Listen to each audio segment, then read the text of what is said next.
को कैसे देखते हैं? खबर पास्ट के सभी दर्शकों को मेरा नमस्कार। किरण जी, देखिए, नियत और नीति, कथन और करनी, इसके ऊपर ही सरकार डिपेंड करती है कि कोई सरकार की नियत कैसी और उसकी नीति क्या है, कहती क्या और करती क्या है। जहां तक हमारी इस बजट की बात है, देखने में बड़ा अच्छा लगता है, परंतु व्यवहार में अगर देखा जाए तो हमारे पास पैसा कितना है। हमारे पास इनकम सोर्स जो है वो एक लगभग 80% हरियाणा सरकार के पास इनकम का सोर्स है इसमें से, और 20% ये केंद्र सरकार से लेगी, जबकि डबल इंजन की सरकार है।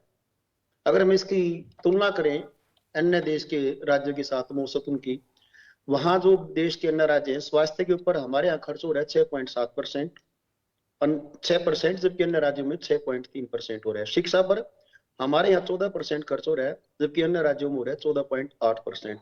ग्रामीण विकास पर हमारे हरियाणा के अंदर इस बजट में 5%, अन्य राज्यों में 5.7%। सड़कें पुल आदि के ऊपर हमारा 2.7% और अन्य राज्यों में 4.7%, 4.5%। कृषि में 5.2% और अन्य राज्यों में 5.8%। 9 साल से जो सरकार है, डबल इंजन की सरकार, उसके बावजूद भी यदि पूरे देश की जो औसत जो उनका बजट बनता है, जो खर्च होता है, उससे भी यदि कम है, तो हम अपने हरियाणा की हालत को समझ सकते हैं। इन्होंने 11 नए मेडिकल कॉलेज और पैरा मेडिकल कॉलेज खोलने की बात की गई है।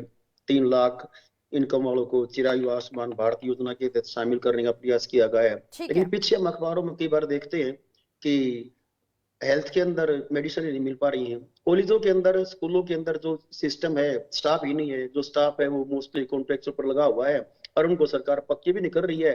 और उनकी तरफ से जैसे गेस्ट टीचर का झगड़ा कितनी लंबी तक चला हुआ है। कॉलेजों के अंदर एक्सटेंशन लेक्चरर है, 2000 की संख्या है, वो पिछले 10-12 साल ठीक से है। सरकार से डिमांड कर रहे हैं कि उनको जॉब सिक्योरिटी प्रदान की जाए। सरकार उनकी तरफ ध्यान नहीं दे रही है। हाँ, कागजों में बहुत अच्छी चीजें देने लग रही है। खेल नर्सरियों की बात आती है तो हमको कितनी बार हम ये सुनते हैं कि उनके पास इवन यहाँ तक टॉयलेट तक जो है उनके भी दरवाजे टूटे रहते हैं, तो कितनी मेहनत वो करते होंगे, इस पर ध्यान दिया जा सकता है। 8 जिलों के अंदर एक हवाई पट्टी बनाने का हम विकसित करने का प्रयास करेंगे, और मुझे लगता है कि जो हिसार की तरफ अग्रसर हुए थे, वो मैम की तरफ वो तक चालू ही नहीं हुई है। तो सरकार कागजों में बड़े अच्छी मजबूती से जो है ना ठीक चीजों है। को प्रकट कर रही है। व्यवहार में हरियाणा के अंदर बेरोजगारी चरम सीमा पर है, किसानों की तो दशा आज लगातार गिरने मुख्यमंत्री लग रही। मनोहर लाल की तरफ से बजट पेश किया गया और चूंकि आप सभी लोगों की तरफ से यही कहा गया है कि ये